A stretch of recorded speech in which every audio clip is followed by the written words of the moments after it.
Welcome to the Changemakers podcast, brought to you by Graf-Martin Integrated Marketing Solutions for Good. This season, we're focusing on what nonprofit leadership looks like in this next normal. I'm your host, Ellen Graf-Martin, and each episode, you'll get to join me in conversation with some of my friends and peers in the Canadian nonprofit space who are changemakers and groundbreakers across Canada and beyond. Let's jump in.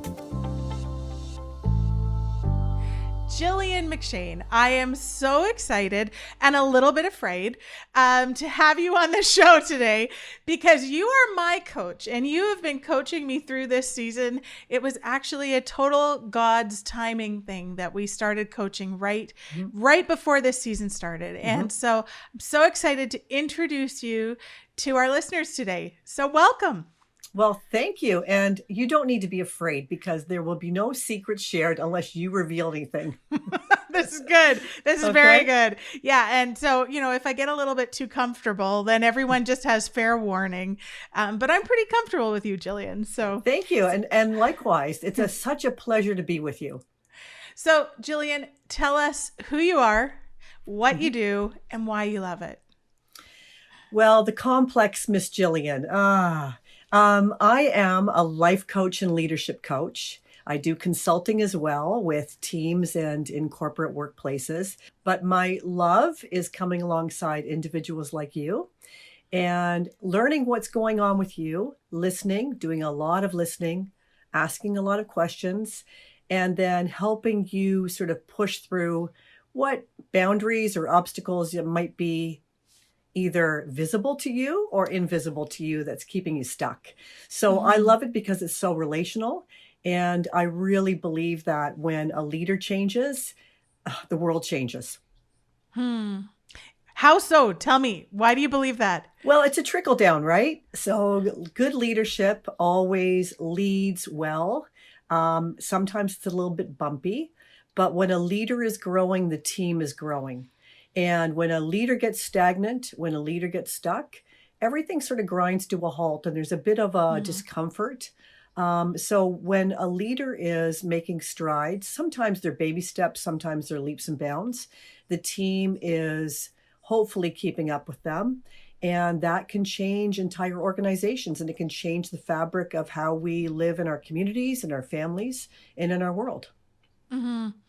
And this is a season where, to be very honest, it's easy to get stuck because it's like we're walking a bit in deep mud. I mean, so this is funny. I chose this mug today. So this is the mug I bought myself in February. I don't know if you can read it. It's been one of those days for 3 years now. And it's true. And I think some of us feel that way. 2020 feels like it has been 3 years. Well, I shared this with you. When anything happens in our house, we just say 2020 like a curse word now, like, the toilet breaks, 2020. So it just feels like it's this very, very long season, even though it's only been, 7 months so far? Yeah. So why would someone choose to have a coach right now? I think the question is, why would people choose to have a coach, period? Crisis always brings about things that rise to the surface. But even in good times, people reach out to a coach because they feel that they're at a point where maybe they're at a crossroads and they want to know which way to move forward. Maybe they're at a transition in their life, or maybe they're just stuck. So I always liken it to a high performance athlete. They're trying to do their personal best and they know what their skills are. They've been honing their skills. They're doing the thing, but they just can't make that little breakthrough. And a coach comes alongside, watches, observes, makes a few tweaks, and guess what? The athlete does the work and they're off to the races, so to speak. And it's the same with clients. In crisis, clients are coming to me because they want to lead well through crisis. They want to come out the other side of this stronger.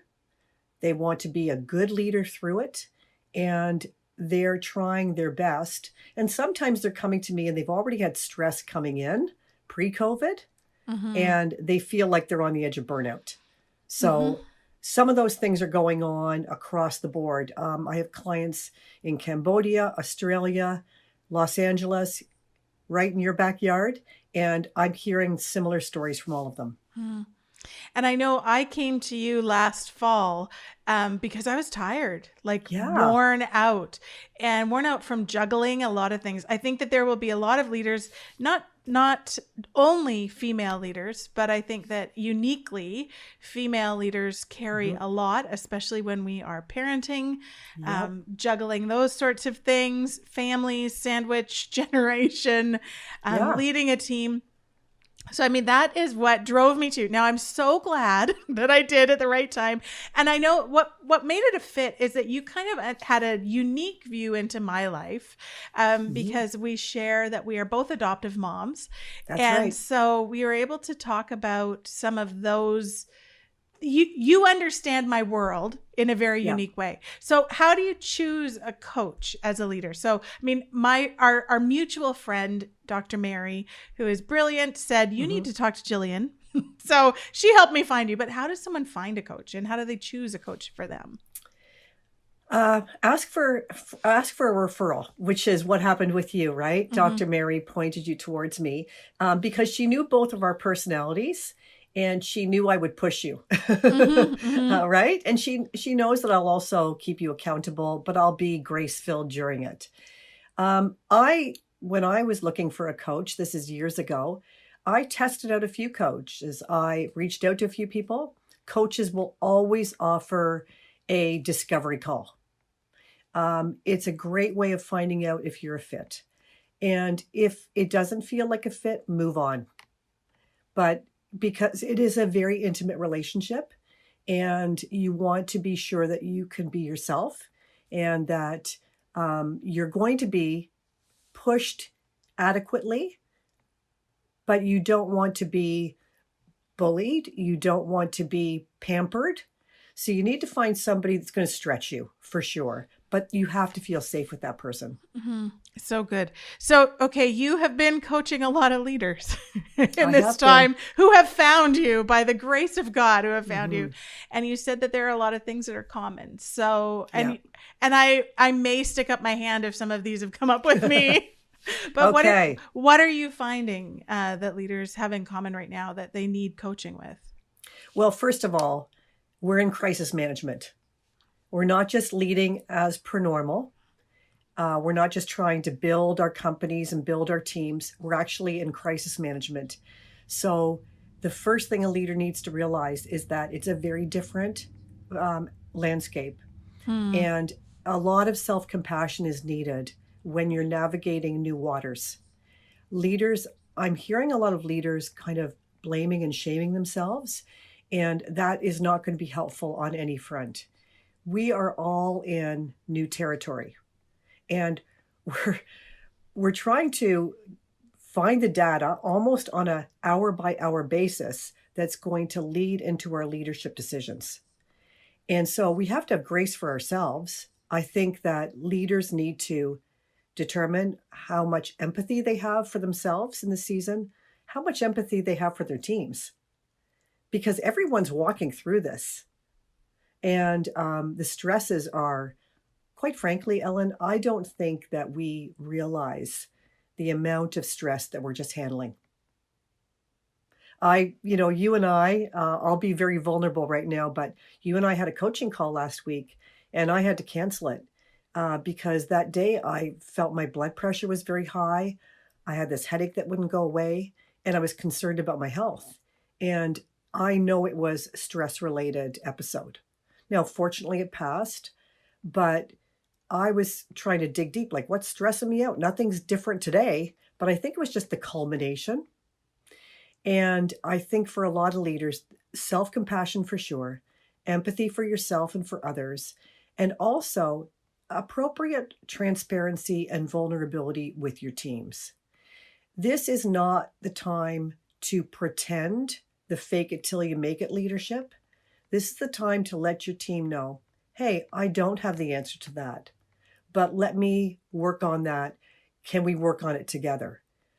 We look at our leaders right now in our country, and every day they're giving us the new data that's going to guide our decisions today. And I think we need to remember that it's not always on the leader, Leaders lead, of course, but you lead people that need to follow as well. So it's not always on the leader's shoulders to handle this.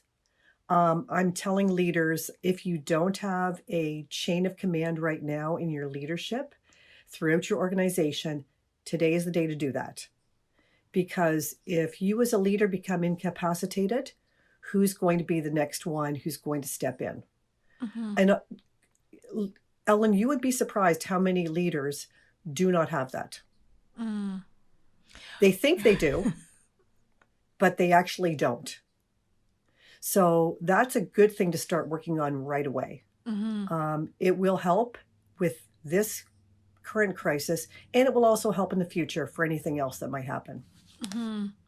I read an article yesterday by John Eldridge. It was a devotional article, Mm-hmm. and he talked about benevolent, not, this is the wrong word, but like benevolent apathy in a way. I was saying, and it was interesting because it talked about how as leaders we carry, and I think it's not just leaders, but we carry so much. Mm-hmm. And so it's like, we were already carrying a heavy backpack when this started, because we probably already carried too much. And then this started and our backpack got heavy because we care about our teams. Yeah. We care about our families. We care about our kids. We care about our neighborhoods. We care about most of us are involved in a church community. Yeah. There are a lot of things to care about.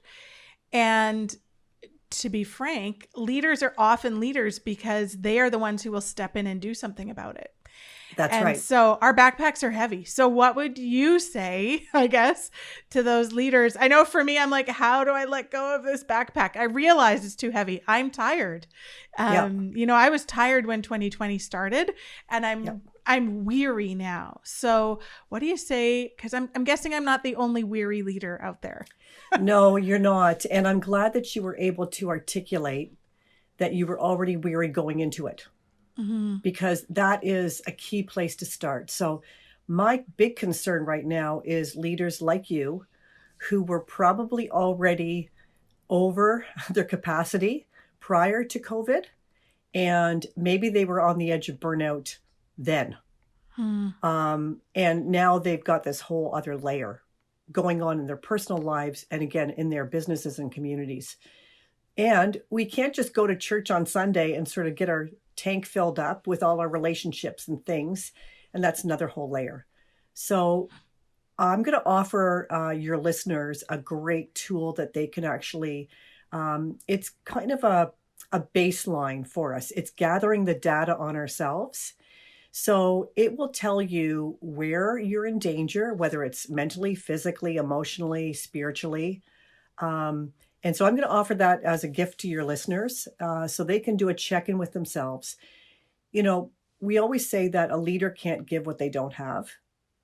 And so when you start to recognize that there's some things going on in your life that are real tension points for you, character is always tested in trial, right? Character is great when things are prospering and successful. But when we're in crisis and when we're being pressed, that's when our true character comes out. Dr. Mary always says, pay attention to the tension. So what are the tension points right now?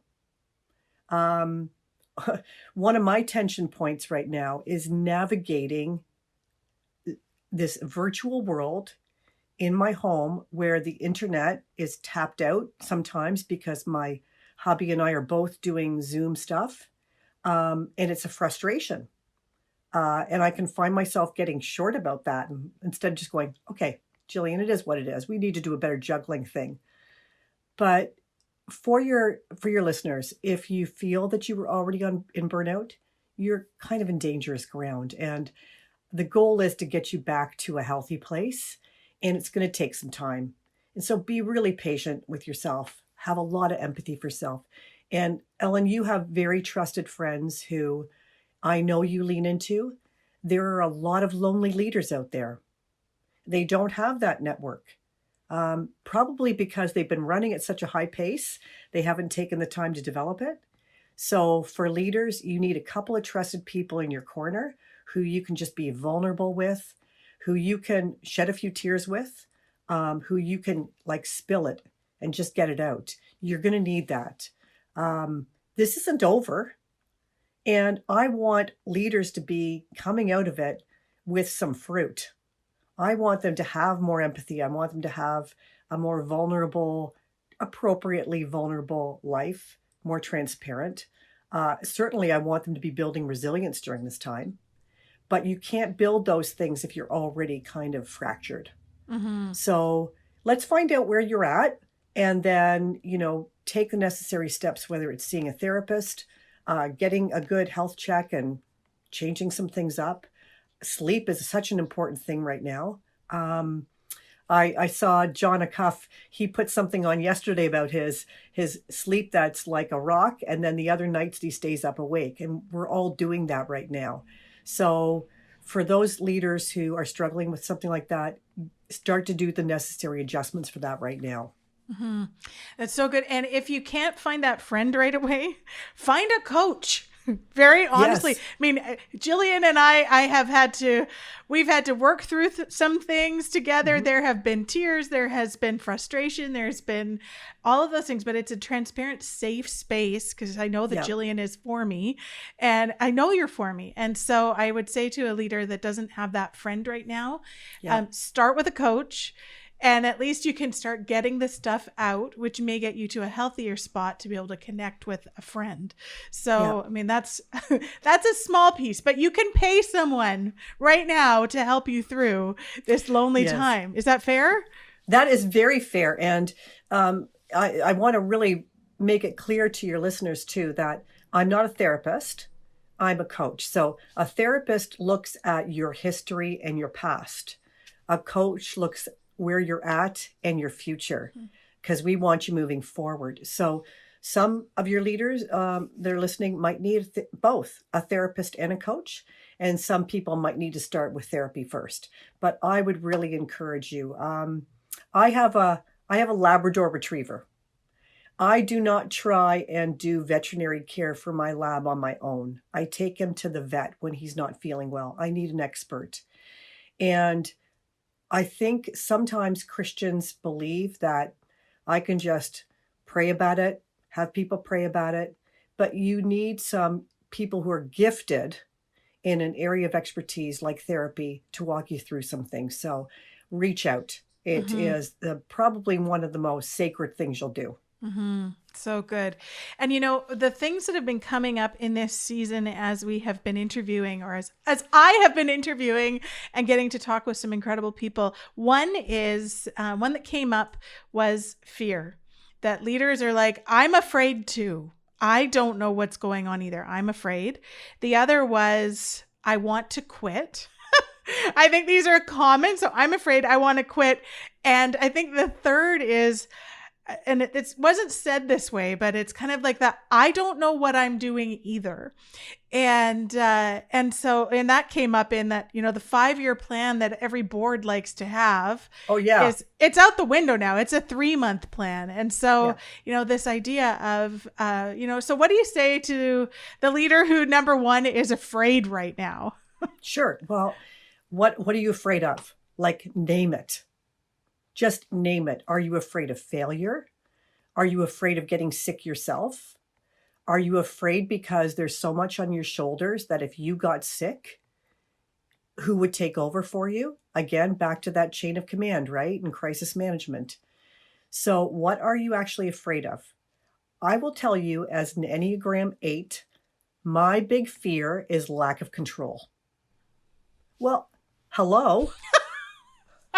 I mean, in this season, I do not have control over anything except my own habits and behaviors and responses, right? So I've had to, it's been ugly, Ellen, because I've had to let go of so much. And that's a process for me always. But I just can't control how other people act in the grocery store or, whatever. So, but I can only control myself. So my fear is controlling others. If I just control everybody, everything will be good. Well, I can't do that in the season. So I need to say that to myself. what is the fear? What is the fear from? Is it, are you seeing things in yourself that are kind of ugly? So if that's the case, that's okay. Remember, pay attention to the tension. These are things that you can work on. And it's okay to have some ugly days, because that's what this pandemic is doing. It's creating some ugly stuff. But remember that, it's okay to have those days where you just want to have a good cry, throw up your hands, say, I want to quit. Again, those are the days that you need that person to talk to. And if you don't have that, you really need to work on that. Like, seriously. Yes. Every leader needs a good, trusted friend. Mm-hmm. And especially for pastors are the worst at this. Because in most pastoral cases, are you going to have a friend in your congregation that knows everything and everybody and you can't really commiserate with? Mm-hmm. When I was pastoring, my best mentor was another pastor at a completely different church. And the two of us could get together and just let it all out.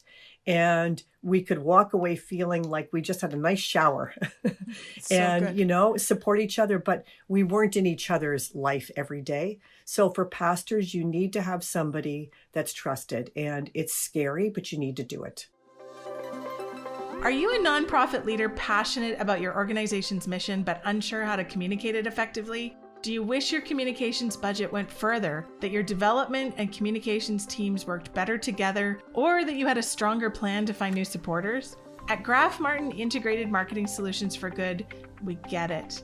With you in mind, we've custom-built solutions for nonprofit organizations to make your message have more impact, reach further, and connect with the right people for years to come. Schedule your free consultation by emailing solutions@grafmartin.com. Again, that's solutions@grafmartin.com. And what about that leader who today, pastor, ministry leader, nonprofit CEO, business leader, who says, I can't do it. I want to quit. Yeah. So it sounds like for that person, they're at their capacity. And they should be, right? Because, I'm looking at you. You have a family, you have a daughter, you have lots of responsibility on you. And oh my goodness, how can you go from the thing that was pre-COVID and add all these extra layers and think that you had all that extra capacity? So what I would say is, have you checked your property line? So Henry Cloud does this beautiful analogy about boundaries where he talks about your personal property line, like the fence around your property, right? In some of our cases, our fence posts have to be moved back towards the main door a little bit. We can't have this expansive front yard with a nice fence line because we can't mow the whole thing right now. We need to move the property line back. So are you overcommitted? Are there things that you're doing that are not crucial for this season? I think a lot of us have had to reprioritize, but as leaders, we want to be effective on so many fronts, and we probably already were pre-COVID, and a lot of those things have been taken from us. Our ministry roles at church and things like that, they've been taken from us for the most part. Don't step back into new territory just because there's an opportunity. So check your property line. What are you marking off? What are you protecting? What are you keeping out? For a leader that says, I want to quit, that's a good sign that they're overwhelmed, they're fatigued, and they're at capacity. Something's got to give. Mm-hmm. And it takes a lot of self-compassion to say, you know what, I can't take on that new responsibility, or no, I can't help you. No, I can't take on that new thing right now. I just don't have the capacity to do that. So what are some really practical things? I'm just thinking, we kind of talked about that with fear. Get with a person, get with a friend, name the fears. How do you practically set boundaries like that, or move your boundaries? Yeah. Well, number one, there's a great exercise where you take a piece of paper, you draw a circle in the middle about the size of a cereal bowl. And outside that cereal bowl, you write down everything you're doing.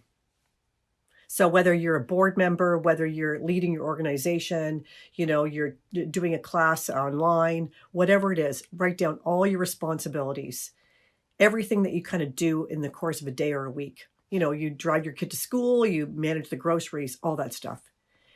And then take a look at all those things you're doing and only move into the circle what is necessary in this season. It's going to be a lot. You're going to have a lot on that page. And then you're going to look at it and go, no wonder I'm tired. No wonder I feel over capacity. Take a look at that. And for the next 3 months, only do what needs to be done. Remember, you were saying that we're not in a 5-year plan anymore. We're in a 3-month plan. Well, you also need to do that for yourself. And it will mean you're going to bug some people. Some people are not going to be happy with you saying no. But you have to be happy with yourself too. And I always say this, I will say it till my dying breath. When you say yes to something, you're saying no to something else. Your yes is always a no. So if you say yes to being on the board, what are you saying no to? You're saying no to family time. You're saying no to rest time. You're saying no to recovery time. So take a look at that sheet of paper, only move into it what is necessary for the next 3 months. Say no to the rest. Good. That's good. And I think as you're saying this, I'm like, I am imagining my circle and thinking, I need to do this. And then tomorrow night, I actually have coaching with you. So we should probably talk about that. But I think we'll be revisiting this conversation. Yeah. So good. So good. Yeah. Now, okay, the 3-month plan is the other thing that keeps coming up. So we have leaders who they've had a 5-year plan. They've had to move really quickly. I mean, boards love long, good plans, knowing what they're going to do. And then we don't have 5-year plans right now. I don't even know, we are even talking in here saying we need to plan in 3-month chunks because we don't know what it's going to look like. So what do you say to that leader who feels like their world is a little bit upside down because what has been reliable is no longer reliable? Right. So you are being tested as an emergent leader. That's what I'm going to say. We are emerging week by week, month by month through a global pandemic. And again, that's self-compassion. So I would really urge your listeners to Google self-compassion. There's a lot of writing in the psychology world about it right now. There are some specialists in this area. Start there. Start with being compassionate towards yourself and letting yourself off the hook a little bit, because you're used to running with the big guys, right? You're used to running that 5-year plan and delivering things like that. My good friend, Angie Peters at Young Street Mission, she said like that, the plan's out the window. They're meeting the needs of their people. They're meeting the needs of their team. They're meeting the needs of their leadership. And that's about all they're doing right now. And yes, they're dreaming about the future, but the immediate needs are so pressing. And in some cases, life and death when you're dealing with homeless people and like she is. So that's much more important than a 5-year plan. And we're going to get back to the dreams. We're going to get back to the 5-year plans. But this season, this is all about building resilience. It's all about building your skill set, because there's going to be another bumpy time ahead. And great leaders always have a growth mindset. They're always thinking about growth. They're always dreaming about growth. And right now, what is the growth in this season? Are you seeing growth in yourself?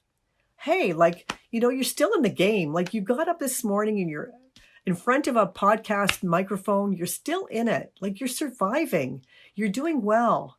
And you're doing the best you have with what you've got today. And all of us are doing that. Right? Mm-hmm. We're showing up each day. And some days are going to be a little bit more desperate than others. That's okay.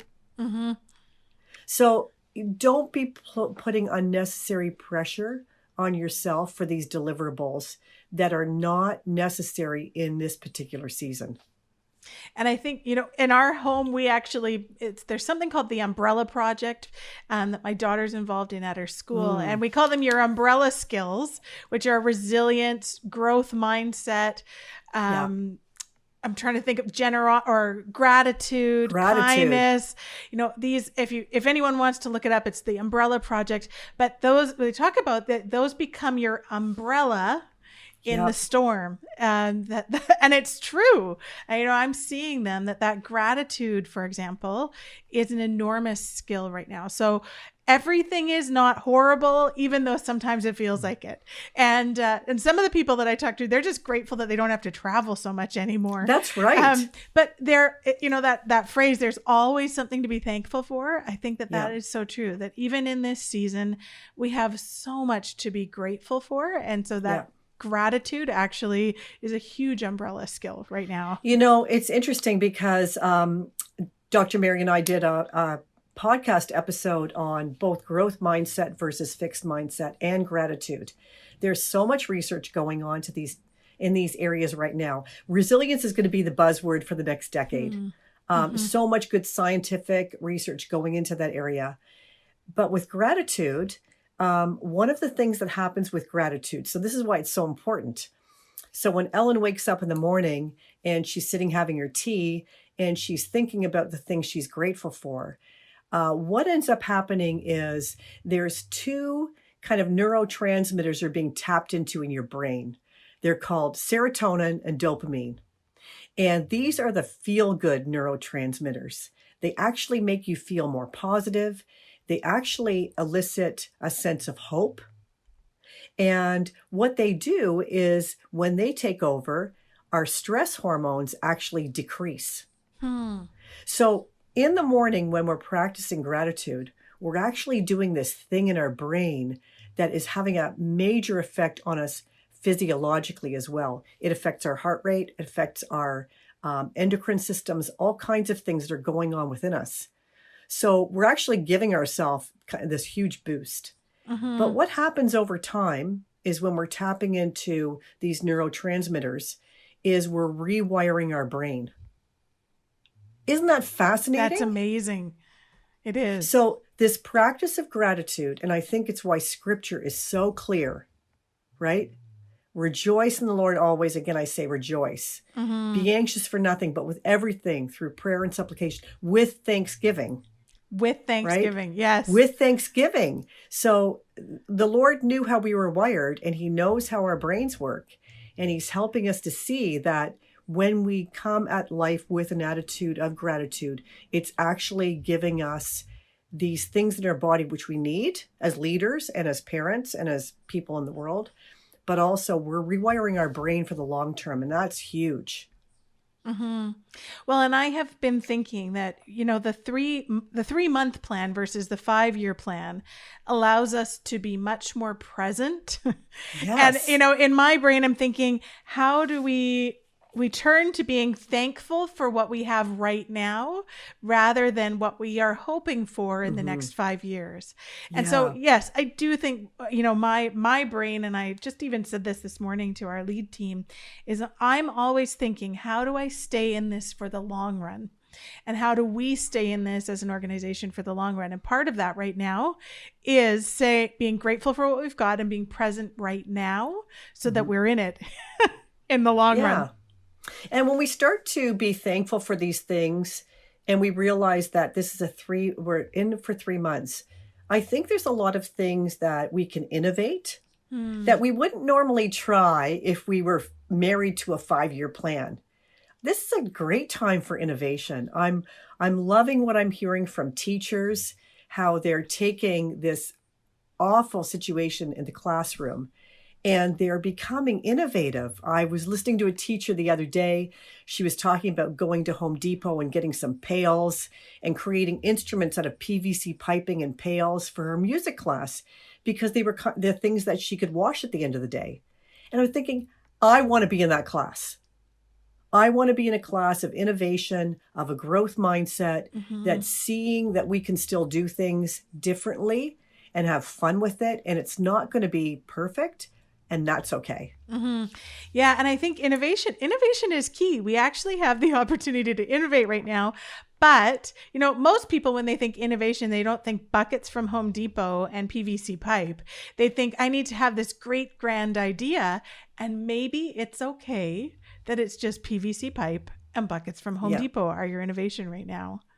Well, how many people realized that home cooking was such a gift, right? I mean, really, I couldn't find yeast anywhere. Everybody was baking sourdough bread and lovely stuff. And there's a beauty to innovating, even in some old ways that we've kind of lost touch with. So good.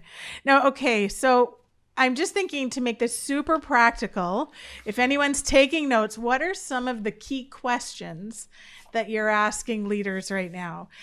So that they can start thinking through these, like write them down, everyone, if you're listening. These are questions that you can be thinking through. Yeah. So what hurts right now? What hurts? Does your brain hurt? Does your heart hurt? Is your spirit hurting? Some people are very lonely. There's a lot of lonely leaders out there. What hurts? Because when we can give voice to that, we can start to make some changes to alleviate some of that pain. And leaders typically don't spend a lot of time thinking about what's going on inside. They're so external focused, right? So what is helping right now? So you were saying that some people are loving that they're not traveling as much. They're not away from home as much. So that could be helping. What are you learning? What are you learning about yourself? What are you learning about your capacity, your team? I think we're seeing people step up in new ways. We're learning that real estate doesn't necessarily mean business is getting done, right? We can work from home. The world hasn't come to a standstill. What would your hope be coming out of this season? Like if somebody were to say, when Ellen was leading through that season, the fruit that I saw in her as a leader was ... What do you want people to see in you out of the season? Oh, that's a good one. I feel like I need to answer, but I got to think about. So you said, what hurts right now? What hurts? What helps right now? Yeah. What are you learning? And what was the last one I just said? And how do you come out of this? What do you want to come out of this? Yeah. What fruit do you want to come out of this? So when you look back at crises throughout the world in the past, there were people who came out of it in such a way that it didn't crush them. When we think of people who survived the Holocaust, and we read their books and we hear their stories, and they're still able to give forgiveness to their tormentors. Like they came out of that horrible situation with gifts, and others didn't. And in any situation, I want to be that kind of person that comes out with gifts. And especially as a leader, you want to come out with gifts, not only to yourself, but to others. Well, and I said at the beginning of all of this, I want to come out stronger. And I want our organization to come out stronger. And I think for me, what I need to do is step back and articulate, not right now, but maybe with you later, is articulate, what does stronger look like? So what do I mean by stronger? Yeah, because stronger for some people might be a healthier bottom line. Stronger for some people might be that they've had to make some hard calls in the organization that have led to better internal health. One of the things I'm hearing from some young leaders that as they've been away from the office culture is that they've realized how unhealthy the culture was. And their hope is that when they return, and this is what I'm asking them, what are those guardrails? What are those property lines you're going to put around yourself when you return to the office environment so you can stay out of that unhealthy cultural stuff? And they want to stay out of it because they actually want to lead a healthier change. They want to be a change maker to their culture. So that is, for some of the younger leaders I'm seeing, that's what they want their gift to be, is that they will have been change makers in their organizations for healthier culture shifts. I think that's massive.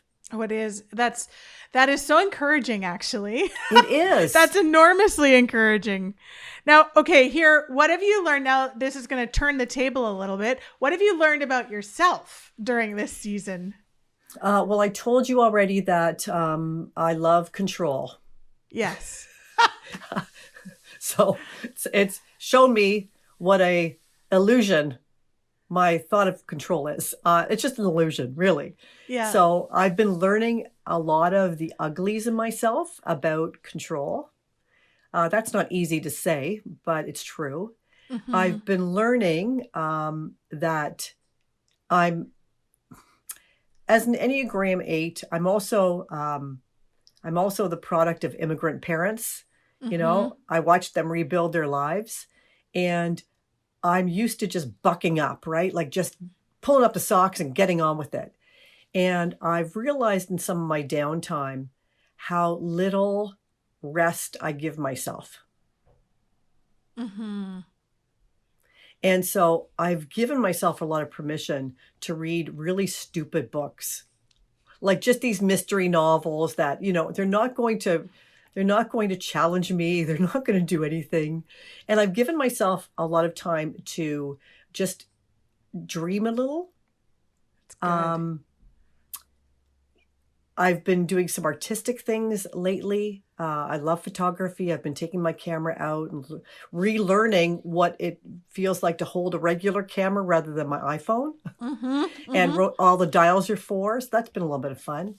I'm also learning how impatient I am.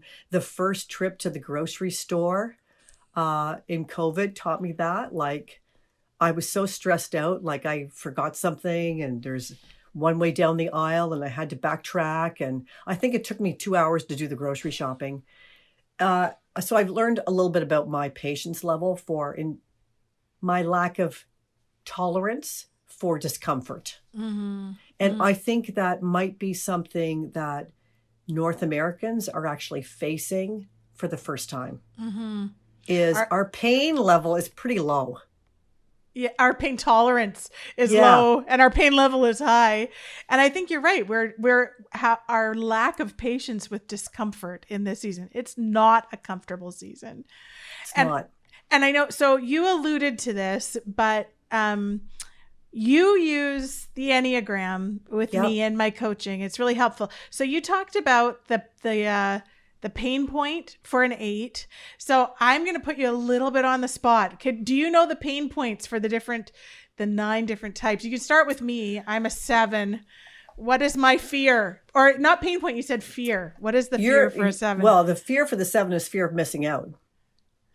We're missing out on everything right now. Yeah. Yes? FOMO is the title for the 7, right? And it's fear of pain too, because 7s love to live in the land of happy and shiny and everything's good and exciting. And then when things start to get dull and boring and trudgy, if that's a word, that's painful, big time. So this is a very painful season for 7s. It's a painful season for every single number on the Enneagram. It really is. Just people.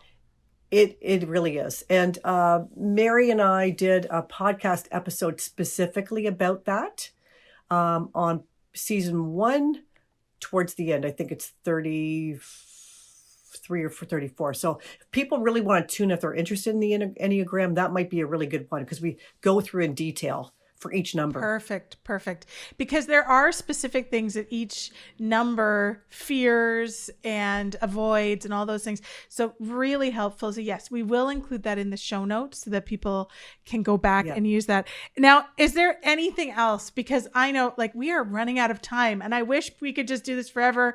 And I know even our coaching sessions always go overtime because we just have so much to say. But is there anything else you wish a leader would know? Or if you could just say something compassionate or encouraging or kicking in the butt to the leaders across the country? You're doing a great job. You are doing a great job. And we hear the word unprecedented, and it is an unprecedented season. And look at you. I mean, you're getting up in the morning, you're doing your best, you're carrying the weight of your organizations on your shoulders. And the thing that got you into leadership in the beginning is the thing that's being refined in you now. The thing that got us into leadership in the beginning is the thing that's being refined now. Yeah.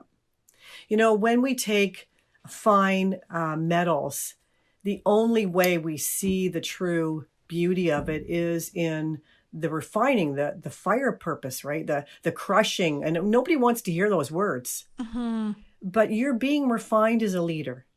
And when you give yourself the grace and space and that self-compassion that's so needed in this season to allow yourself to be refined. So when I ask you the question, what hurts? What I'm really asking is, what are your pain points right now? And if my pain point is control, I need to work on letting go of that illusion of control in order to let myself off the hook. And for you, you know, it's not going to be shiny and new tomorrow. And it's not going to be the next project. It's going to be sticking with the knitting. To borrow an old phrase, like, you know, that sweater you started 2 years ago needs to be completed. And it's kind of trudgy, but you're going to get it done. And it's going to be beautiful when you're done. Yeah, and it's true. I mean, I booked a trip for Christmas time because we are hoping to see my mom because my family's all across the country. Yeah. And when I booked it, I'm not going to lie, I texted my husband and I said, I booked it. Don't know why I even bothered. Probably going to get canceled anyhow. It is trudgy. And so I'm really grateful to have you helping me trudge through and look at what is possible on the other side and be stronger. So Gillian, where can people find more information about you, your podcast, if they want to know more? Sure. My website is www.GillianMcShane, that's Gillian with a G, McShane.com. You can find me on Instagram at Life Coach Gillian, and you can find me co-hosting the Fully Lived Life podcast on all of the major podcast platforms. And I highly recommend the Fully Lived Life podcast. I just want you to know that Gillian co-hosts with Dr. Mary, and it is a real conversation between really smart friends who have strong insight and genuinely care about the people that they're sharing with, or that they're listeners. I think that's true, right? You genuinely care. You're not doing this to be famous. You're doing this because you got to share this stuff. You know, when we started the podcast, Ellen, it was because there were some younger women who were watching our relationship and said, we want to have what you have. And we were like, ugh, it took us a long time to get to where we are. And so we thought, if we could just model what we do with each other, and we hold each other's feet to the fire. It's pretty intense sometimes, but we show up vulnerable because we want people to know what goes on in our inner world so that they don't feel alone. And to see the process of just even developing a trusted friendship. What does that even look like? So good. Oh, Gillian, I'm so grateful to have you in my life. And I'm so glad that I've gotten to spend the last 45 minutes sharing you with other people. But tomorrow night, I get you all to myself again. So, you do. and then we'll debrief from all of what we talked about today. Yes, but absolutely. I so value you, and I'm grateful for you. So thank you. Ellen, you just stay strong. You're doing a great job. Thank you. You really Gillian. are. And everyone who needs to hear that, that was for you too. You're doing a good job, even if all you can see right now are the struggles in front of you or the things that you're messing up. You're doing a great job, just still getting up in the morning, right? You are. Excellent. Excellent. Thank you, Gillian. And I know that we will talk again. We will. Take care. Thank you for listening to this episode of the Changemakers podcast, brought to you by Graf-Martin Integrated Marketing Solutions for Good. Graf-Martin is Canada's leading integrated marketing and communications agency for nonprofit organizations seeking to do more good. If you need an agile, full-service marketing agency to move your organization forward, we get it. Visit grafmartin.com to learn more and schedule your free consultation so that you can do more good.